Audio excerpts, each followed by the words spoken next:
사도행전 1장 1절부터 5절까지 우리 다 같이 합독하겠습니다. 시작.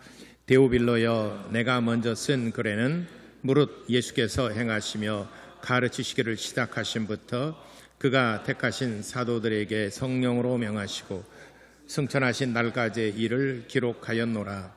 그가 고난받으신 후에 또한 그들에게 확실한 많은 증거로 진히 살아계심을 나타내사 40일 동안 그들에게 보이시며 하나님 나라의 일을 말씀하시니라. 사도와 함께 모이사 그들에게 분바하여 이르시되 예루살렘을 떠나지 말고 내게서 들은 바 아버지께서 약속하신 것을 기다리라. 요한은 물로 침례를 베풀었으나 너희는 몇 날이 못되어 성령으로 침례를 받으리라 하셨느니라. 아멘. 오늘은 성령으로 충만하라는 제목으로 같이 은혜 나누고자 합니다. 하나님의 일은 하나님께서 주관하신다. 두 번 고백하겠습니다. 시작. 하나님의 일은 하나님께서 주관하신다. 하나님의 일은 하나님께서 주관하신다. 아멘. 예수님께서 제자들에게 기도를 가르치실 때 너희는 이렇게 기도하라 하면서 하늘에서 뜻이 이룬 것 같이 땅에서도 이루어지다 이렇게 기도하라 이렇게 말씀하시죠. 마태복음 6장 9절로부터 말씀하셨는데 하늘에서 뜻이 이룬 것 같이 이것을 원결정이라고 합니다. 이거는 변경할 수 없는 하나님의 의지, 하나님의 뜻이에요. 네, 하나님의 의지와 하나님의 뜻이 땅에서 이루어지는데 누구를 쓸 것이냐? 마리아를 쓰시겠다 하면은 마리아의 동의를 얻어야 됩니다. 하나님은 막 강제적으로 하시는 것이 아니라 동의를 얻습니다. 그래서 가브리엘 천사를 마리아에게 보내셔서 마리아를 설득을 합니다.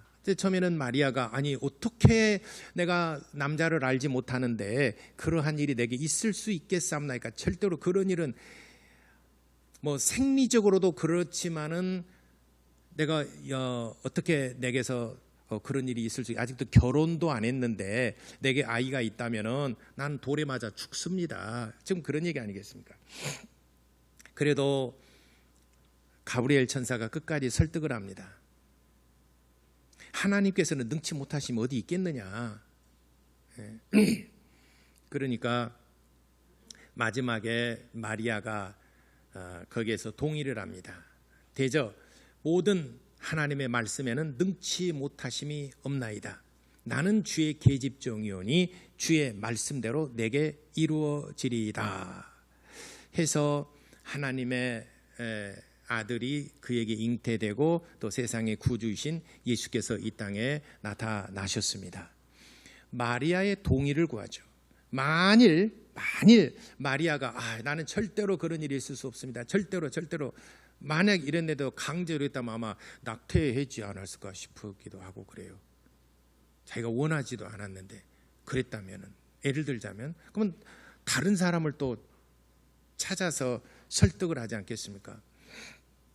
하나님의 일은 어떻게 해서든지 하나님께서 이루시려고 하는데 이 하나님의 일은 이미 하늘에서 뜻이 결정되었다는 것입니다. 하늘에서 뜻이 이미 다 이루어졌는 마스터 플랜이라고 하는 원 결정 다 이루었는데 땅에서도 이루시려고 하는데 하나님의 뜻을 땅에서 이루시는 분은 예수 그리스도이십니다. 예수께서 완전하게 이루시려고 이 땅에 오셨는데 요한복음 19장 30절에 마지막 십자가에 달리시면서 다 이루었다 하고 돌아가셨습니다. 숨이 끊어졌습니다. 그러니까 하늘에서 하나님의 뜻을 이루려고 이 땅에 예수 그리스도를 보내셨는데 예수께서 십자가에 달려 죽으심으로 내게 보내신 자의 뜻을 이 땅에서 온전히 다 이루었다 선언하셨습니다. 그리고 이제 예수님께서 늘 평소에 제자들에게 가르치신 것처럼 너희는 성령을 받아야 된다. 너희는 성령을 받아야 된다. 너희는 성령을 받아야 내 증인 될 수 있다. 성령 받아야 된다. 이렇게 성령을 꼭 꼭 받아야 될 것에 대해서 말씀하셨습니다. 예수님의 공생의 시작도 이제 성령이 이렇게 비둘기까지 성령이 임하심으로 공생애를 시작하셨습니다. 예. 그리고 예수께서 십자가에 달려서 죽으심으로 다 이루시고, 그리고 죽은 자 가운데서 사흘 만에 부활하셔서 제자들 앞에 나타나셨습니다. 그런데 제자들은 두려워 떨고 그들은 정말 불안해하고 있었습니다. 왜냐하면 그때 당시에 사회적인 분위기를 본다면은 대제사장의 무리들, 대제사장과 함께하는 그 무리들, 그리고 바리새인들, 그 다음에는 서기관들, 사두개인하고는 그렇게 많이 부딪히지는 않았어요. 그렇지만은 이 제일 많이 부딪힌 사람이 대제사장과 바리새인들이에요. 제일 많이 부딪혔어요. 율법에 관한 문제고, 또는 성전 안에서 행하는 이 일 때문에, 성전 안에서 행하는 일은 이권과 관계가 있어요. 돈과 관계되는 문제입니다. 그래서 대제사장과 굉장히 많이 부딪혔고, 율법에 관한 문제는 바리새인과 많이 부딪혔어요. 서기관들은 요즘, 그러니까 바리새인들은 요즘 일선엔 목사라면은 서기관들은 신학교 교수예요. 자문을 구하죠, 서기관들에게. 그래서 이런 무리들과 예수님이 늘 부딪힙니다. 그러니까 예수께서 말씀하셨습니다. 나는 율법이나 선지자를 무시하거나 그를 폐하러 온 줄로 생각하지 말아라. 내가 율법이나 선지자를 폐하러 온 것이 아니라 온전케 하려 왔다. 완전하게 하려고 내가 왔다라고 말씀하셨습니다.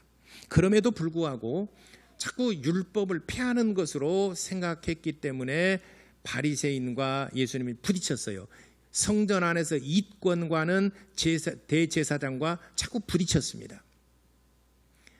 그런데 예수님을 함부로 잡아다가 이 옥에 가두거나 함부로 죽이지 못한 것은 왜 그러냐면은 예수님을 따르는 무리가 너무나 많기 때문에 그래요.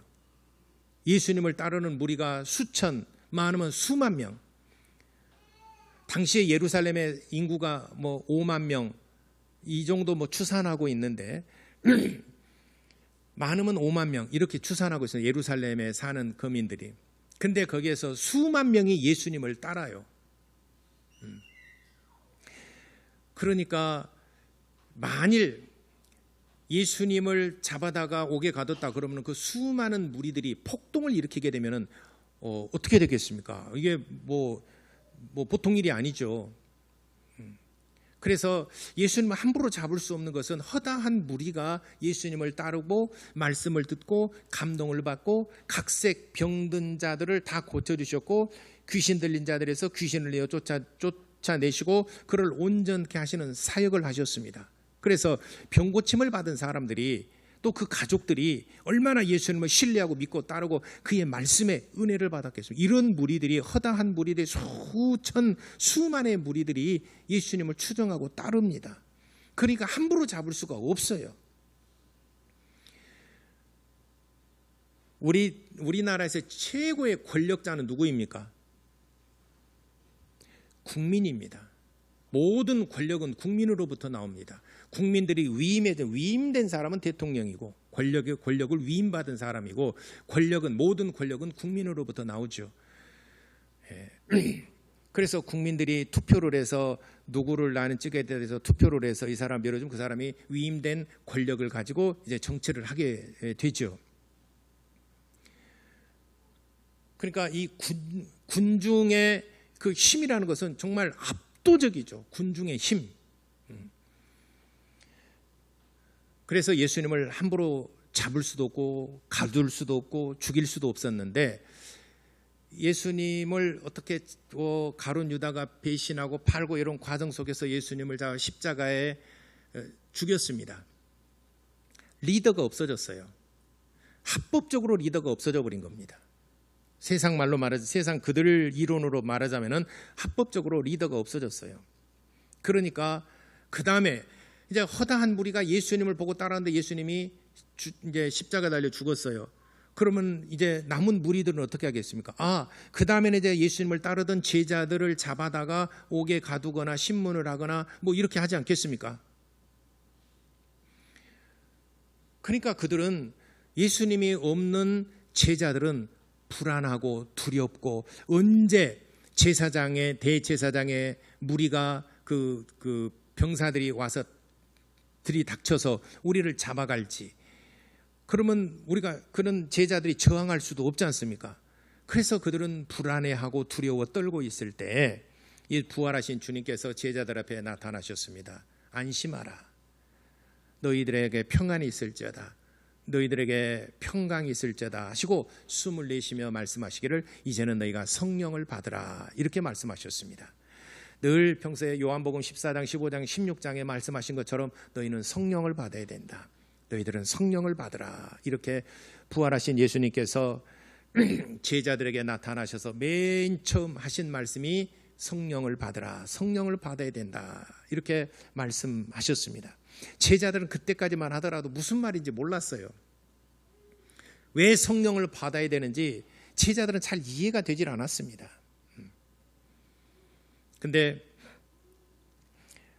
이제 제자들이 그렇게 이제 부활하신 주님을 만났지만 그래도 여전히 연약한 제자들입니다. 언제 대제사장의 무리가 닥쳐들어서 우리를 잡아갈지 늘 불안해하고 있습니다. 그러면 그들은 결단을 해야 됩니다. 제가 볼 때는 두 가지 방법 중에 하나를 선택을 해야 될 것 같아요. 첫 번째는 대제사장의 병사들이 무리가 그 칼과 창을 가지고 그 제자들을 잡으러 왔을 때 첫 번째 반응은 지금까지는 우리가 예수님께 속아서 우리가 잘못됐습니다. 그러니 이제부터는 모세의 율법을 잘 따르겠으니 지난날에 우리의 순간 우리가 그 예수라는 사람에 대해서 잘못 알고 오해해서 따랐던 거 그건 전부 다 회개하고 우리가 잘못된 것이니 우리를 살려주십시오 하고 예수를 부정하고 대제사장과 바리새인들에게 무릎을 꿇는 것입니다. 그러면 사는 길이 있죠. 그러면 사는 길이 있지 않습니까? 그렇지 않다면은 그건 사는 길이지만은 양심상 할 수 있겠습니까? 양심이 허락하지 않죠. 예수님 어떻게 우리가 배반해? 그렇다면 목숨을 내걸고 믿음을 지켜야 되죠. 이게 가능하겠습니까? 목숨을 내걸고 지금 예를 들어서 시대를 쭉 한 8, 90년 전으로 거슬러 올라가서 총칼을 들고 딱 기습을 하고 문 딱 걸고 예수를 끝까지 믿겠다라고 하는 사람은 여기 남고 예수를 안 믿겠다고 하는 사람은 빨리 나가서 자유를 얻어라 살려주겠다라고 한다면 여러분 몇 명이나 남겠는가? 이렇게 할 때 내가 우리 학생들한테 물어봤어요. 중고등학생들. 자, 지금 이제 현실이다 생각하고 자, 지금 그 창과 칼을 들고 총을 들고 여기 와서 예수 안 믿겠다라고 하는 사람 자 나가고 그러니까 예수 끝까지 믿겠다고 하는 사람 자 여기 남아라. 자 시작. 그러니까 학생들 한 명도 안 나가요. 다 예수 목숨을 내걸고 예수 믿겠다라고 다 그 자리에 앉아 있더라고요. 할렐루야. 그래서 내가 참 목회 잘했구나. 한 명도 안 나가더라니까요. 근데 내가 이 시간에는 마음이 불안해서 내가 나가버릴까 봐서 내가 차마 내가 말은 못하겠고 우리 학생들의 믿음이 그러니 학생들을 양육하는 부모님들의 믿음은 진짜 이거지 않습니까? 쌍따봉. 이건가? 제자들의 마음이 마치 그와 같은 정말 예수를 배반하고 다시 율법으로 돌아가니 그러니까 각자 다 뿔뿔이 흩어졌어요. 각자 알아서 하자. 각자 다 뿔뿔이 흩어졌습니다. 제 갈 길로 다 가버렸습니다. 심히 고민을 하겠죠. 다시 옛날 율법으로 돌아가 대제사장께 머리 숙이고 살려달라고 하고 바리새인들이 전한 이제 율법을 다시 지켜 예수님의 말씀은 뭐였지? 그래도 그렇지 우리가 양심상 예수를 버려서는 안 되지. 그렇다면 내 목숨을 내걸어야 되는데 두려움이 있고 정말 제자들은 어찌할 바를 모를 때 예수님께서 부활하신 주님께서 나타나셔서 오늘 본문에 말씀하셨어요. 너희들은 예루살렘을 떠나지 말아라. 각자 제 갈 길로 가버리지 말아라.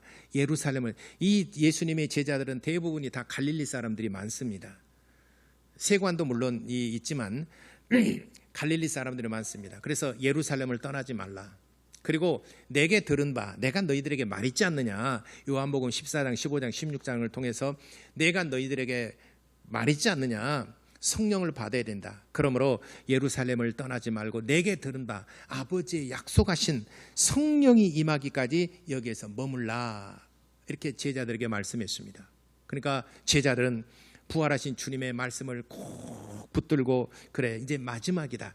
아버지의 약속하신 성령이 우리에게 임한 것을 보면은 이제는 확실히 예수님이 하나님의 아들이셔 또 끝까지 우리를 지켜주실 분으로 우리가 믿고 만일 우리가 성령 임하지 않는다 그러면은 우리는 어떻게 할까?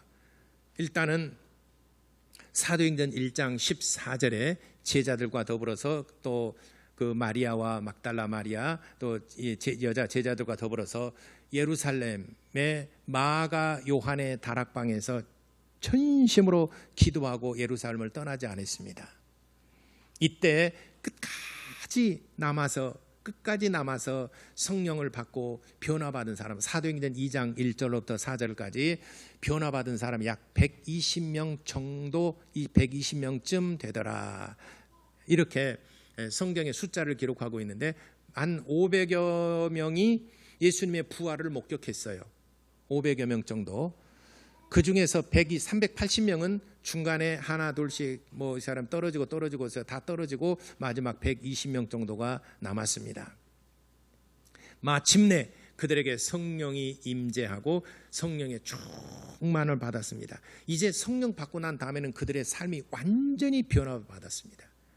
그 전에는 내 의지로 내가 예수님의 말씀을 끝까지 지키고 예수님을 따르려고 보니까 두려움도 있고 또 불안하고 또 언제 죽을지도 모르겠고 그 죽음 앞에서 정말 내가 의연해하고 태연하게 정말 내가 죽음을 맞이할 수 있겠는가 두렵잖아요. 죽음이라는 게 두렵지 않겠습니까? 그러던 예수님의 제자들이 성령 받고 난 다음에는 완전히 변화를 받았습니다. 목숨을 내걸고 예수를 증언하기 시작합니다.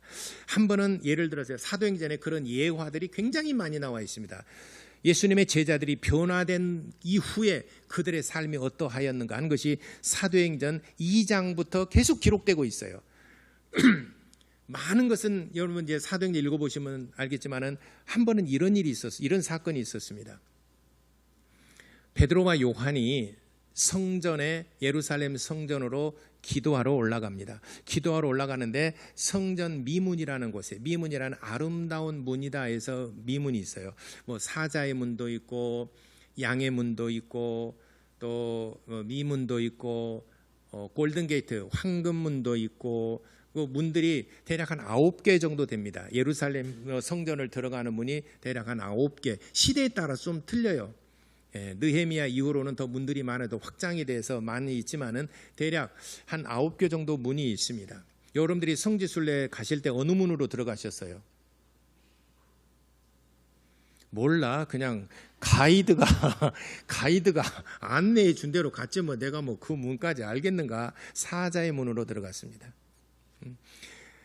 황금문은 여러분들이 겟세마네 동산에서 황금문 골든게이트를 여러분들이 봤지 않습니까? 굳게 닫혀져 있는 것을 여러분 봤습니다. 당시에는 미문으로 들어가는 길에 40년 동안 안진뱅이로서 한 번도 일어나 보지 못한 사람이에요. 이 사람은 경제생활이 안 되죠. 그래서 구걸해서 먹고 사는 사람입니다. 그러니까 나면서부터 안진뱅이 된 사람이에요. 40년 동안 한 번도 일어서 보지 못한 사람입니다. 뭔가 도물장을 좀 달라고 구걸해서 먹고 사는 사람입니다. 경제활동이 스스로가 안 되기 때문에. 근데 베드로와 요한이 그 기도하러 올라가는데 구걸하는 사람을 보고 그를 향하여 뭔가 그 은과 금 또 그 말은 뭐냐면 돈을 좀 달라라고 하는 구걸하는 사람인데 베드로가 그렇게 말하면 내게는 은과 금은 없거니와 내게 있는 것을 내게 주노니 곧 나사렛 예수의 이름이다. 내가 있는 나사렛 예수 이름을 너에게 주노니 너는 일어나 걸으라 하고 그의 손을 잡아 일으켰습니다. 그랬더니 온 힘줄과 뼈마디가 펴지고 힘이 가면서 일어서게 되었습니다. 일어서면서 걷기도 하며 뛰기도 하며 하나님께 영광을 돌리더라라는 것이 사도행전 3장 1절로부터 기록하고 있습니다. 성전 미문에 40년 동안 일어서 보지 못한 이 사람이 일어선 사건은 초대교회 때 굉장히 큰 사건입니다. 그래서 안진뱅이가 이제 일어섰는데, 당시에 예루살렘으로 출입하는 사람들 항상 그 문으로 출입하잖아요. 그죠? 항상 여러분 아파트에 주차할 때도 꼭 거기다 주차하잖아요. 그 근처 안 떠나 꼭 그 근처에다 하잖아요. 이중 주차를 하더라도 꼭 거기다 하잖아요. 멀리 안 가요. 다 습관이에요. 그래서 성전 미문에 있던 안진뱅이가 딱 일어섰어요. 그러니까 그 안진뱅이였던 사람이 일어서서 돌아다니면서 이제 말을 하기 시작합니다. 아니, 너 어떻게 일어섰어? 다 알아보는 사람이잖아요. 늘 출입하는 사람들인데 일어서서 돌아다니거든요. 어떻게 된 거냐? 그랬더니 여차저차해서 베드로와 요한에게 내가 이게 좀 도와달라고 그랬는데, 은과 금은 내게 없거니와 내게 있는 나사는 예수의 이름을 내게 주노니 예수의 이름으로 일어나 걸으라 하고, 그가 나를 잡아 일으켜 세우매 온 뼈마디와 이제 내 말입니다. 이제 그렇게 말했을 것 같아요. 그래서 일어나게 되어서 걷기도 하며 뛰기도 하였습니다라고 얘기를 했습니다. 예루살렘 성전에 삽시간에 이것이 막 엄청나게 이슈가 되어서 퍼졌지 않겠습니까? 그냥 안진뱅이가 아니라 나사렛 예수의 이름으로 일어나 걸으라며 일어났어요. 그러니까 분명히 40년 동안 일어나 보지 못해 이게 쇼를 해도 정말 내가 먹고 살기 힘들게 앉아서 구걸이나 해야 되겠다, 딱 앉아서 40년 동안 앉아야 진짜 안진뱅이도 못 일어나요. 재활해도 안 돼요. 이거는 40년은 40일이면 재활해야 돼요. 넉 달이면 재활해야 됩니다. 그러면 일어설 수 있어요. 40년간 앉아있으면요, 재활해도 못 일어나요. 아파 보신 분 알죠? 그 전에 여기 뭐 허리 어디 다 아파 보시고 기부스하고 뭐 일주간 또는 한 달, 두 달, 넉 달 막 있어 보셨잖아요. 재활할 때 얼마나 힘이 든던가요. 막 두둑 소리 나고 찢고 막 아파도 눈물 찔끔 나고 막 해서 뭐 한 주간, 두 주간, 몇 달만 해도 재활을 하고 뭐 이렇게 해서 겨우 정상으로 회복이 되지 않습니까? 정상인도 벌어먹기 위해서 적당한 뭐 먹을 것이 없으니까 40년 동안 차라리 앉아서 구걸하는 게 낫다. 진짜 안진뱅이 된다니까. 재활도 안 된다니까요. 근데 이 사람이 일어나가지고 돌아다니면서 나사렛 예수의 이름으로 이렇게 내가 일어나 걷게 되었다. 하루 종일 그 안진뱅이가 일어났으니 얼마나 기쁘겠습니까? 제가 이게 기부스하고 다니다가 목발 짚고 다니다가 그거 떼버리니까요, 진짜 얼마나 홀가분 하고 얼마나 하늘 날아갈 줄 알았는데 역시나 못 날아가더라고요. 하지만 진짜 이게 그것만 떼어버려도 너무너무 좋아요. 안진뱅이가 아침 보통 기도하러 가는 시간이 한 9시쯤, 아침 9시. 아침 먹고 성전에 기도하러 가는 시간 대부분 아침 9시. 아침 9시에 이런 사건이 있었습니다. 이 안진뱅이가 일어나서 9시 넘어서 10시에 돌아다니면서 하루 종일 성전에 돌아다니면서 이렇게 내가 일어나 걷게 됐다. 어떻게 됐어? 그랬더니 베드로와 요한이 나를 이렇게 나사렛 예수의 이름으로 그러니까 거기 있던 제일 듣기 싫은 사람이 누구였을까요? 예, 대제사장과 바리새인들이에요. 누구의 이름으로? 예수의 이름으로. 예수 죽었잖아. 예수 십자가에 죽었잖아. 나는 잘 모르겠는데 베드로와 요한이라는 사람이 나사렛 예수의 이름으로 일어나, 그러니까 뭐 몸에 있어 일어나게 되었다. 그래서 사도행전 4장에 가니까 그러면은 잡아와라 그랬어요. 대제사장이 베드로와 요한을 잡아오라 그랬어요. 잡아왔습니다. 어찌 된 거냐? 그러니까 여차저차해서 나사렛 예수 이름으로 그를 일어나 걷게 하였다. 그리고 이 성내에서 많은 이적과 표적을 행하고 베드로의 그 그림자만 덮여도 병든 자들이 일어나는 역사가 나타났어요. 베드로가 지나가는데 그림자만 싹 스쳐가도 병든 자들이 고침을 받고 엄청난 이적과 표적이 나타났습니다. 대제사장이 잡아서 그를 신문을 합니다. 어찌된 일이냐. 그러니까 여차하셨는데 예수의 이름으로 이렇게 해서 병자들을 고쳤나이다 라고 얘기합니다. 그러니까 예수의 이름에 대해서 말하지도 말어. 막 성전 정화 작업하면서도 이권에 대해서 상당히 많은 손해를 입었지 않습니까? 그러니까 예수라는 이름만 들어도 아주 이가 갈리고 지긋지긋한 사람이 대제사장과 바리새인들이에요. 예수 이름, 예수 이름, 예수 이름, 예수 이름 말하지 마, 말하지 마, 예수 이름 말도 하지 마. 베드로와 요한을 향하여 아주 그 병사들이 칼과 창을 들면서 엄히 그들에게 명합니다. 다시는 예수의 이름을 입 밖에도 내지 말고 예수 이름으로 가르치지도 말고 예수 이름으로 어떠한 능력도 행하지 말라 엄히 경고했습니다. 근데 그 분위기라는 게 있잖아요. 얼마나 살벌하게 대제사장이 대로하면서 아주 베드로와 요한을 꾸짖으면서 그러니까 이 병사들이 뒤에서 그 창을 들고 칼을 들고 원래 좀 그러잖아요. 뒷골목에 있는 애들이 또 앞에서 또 깐족거리는 데 있으면 뒤에서 괜히 칼 들고 막 이런 애들 있잖아요. 안 만나보셨어요? 뒷골목 가면 앞에서 깐족거리고 얘기하는 놈 있으면 뒤에서 칼 들고 이렇게 막 칼도 훅 하는 애들 있잖아요. 그 분위기가 얼마나 살벌하겠습니까? 그 창으로 쿵쿵 칼을 올리고 하면서 너 말 안 들으면 여기서 죽을 수도 있어. 이렇게 지금 협박을 하지 않습니까? 베드로와 요한을 그렇게 협박을 합니다. 근데 베드로와 요한이 사도행전 4장 19절에 이렇게 말합니다. 내가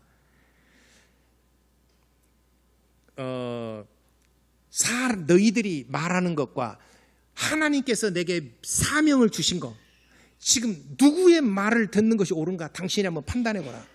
내가 하나님의 말씀을 듣고 순종하는 것이 옳은가 아니면은 당신네들의 사람의 말을 듣고 행하는 것이 옳은가 한번 당신이 판단해보라. 나는 하나님께 사명을 받았으니 나는 이 일을 나는 멈출 수 없다. 나는 이 일을 해야 되겠다라고 대제사장의 말을 거절해버립니다. 담대하게 사도행전 4장 19절에 담대하게 거절해버립니다. 그러니까 대제사장이 얼마나 더 화가 나고 더 열받았겠습니까? 그런 엄한 분위기 속에서 그런 담대함이 어디서 나왔겠습니까? 바로 성령의 충만함을 받았기 때문에 믿음을 그렇게 지킬 수 있었던 것입니다. 담대할 수 있었던 것입니다. 성령의 충만함 때문에 성령의 감동을 받았기 때문에 그렇게 할 수 있는 거예요. 자신들의 어떤 그 좋은 성품, 의리 때문에 하는 게 아니에요. 아무리 의리가 있더라도 자기 이권이라 자기가 정말 극한 상황에 가게 되면 다 돌아섭니다. 의리로 뭉쳐서 의리로 시작한다 해도 자기 이권이 없으면 다 흩어집니다. 최고의 지성인들이 정치인들이지 않습니까? 또 이렇게 공부 잘한 사람들, 이 사람이 사실 뭐 판검사 되고 다 정치들 하잖아요. 우리보다 훨씬 공부도 잘하고 열심히 했던 사람들 아니겠습니까? 그래서 의기투합해서 의리를 가지고 탁 어떤 뭐 여가 됐든 야가 됐든 뭐 하지 않습니까? 근데 자기 이권이 안 되게 되면 다 떠나잖아요. 뭐 여당이든 야당이든 자기 이권 안 되면 다 떠나잖아요.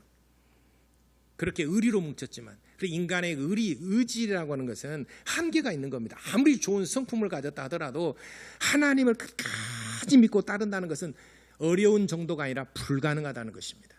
이런 분위기 속에서 내가 담대하게 대제사장의 말을 이런 자에 거부하고 나는 하나님의 말씀을 듣는 것이 옳다라고 말할 수 있었겠습니까? 베드로가 옥에 갇혔습니다. 그럴지라도 거기에서 꿋꿋했습니다. 그 훗날 바울과 실라가 빌립보 감옥에 갇혔을 때도 당당하게 감옥 안에서 찬송하며 하나님을 높였습니다. 감옥 안에서도 그렇게 할 수 있었던 것은 그들이 성령 충만을 받았기 때문에 가능했던 것입니다. 그래서 예수님께서 우리 인간들을 너무 잘 아시기 때문에 너희들은 성령을 받아야 끝까지 나를 따를 수 있다.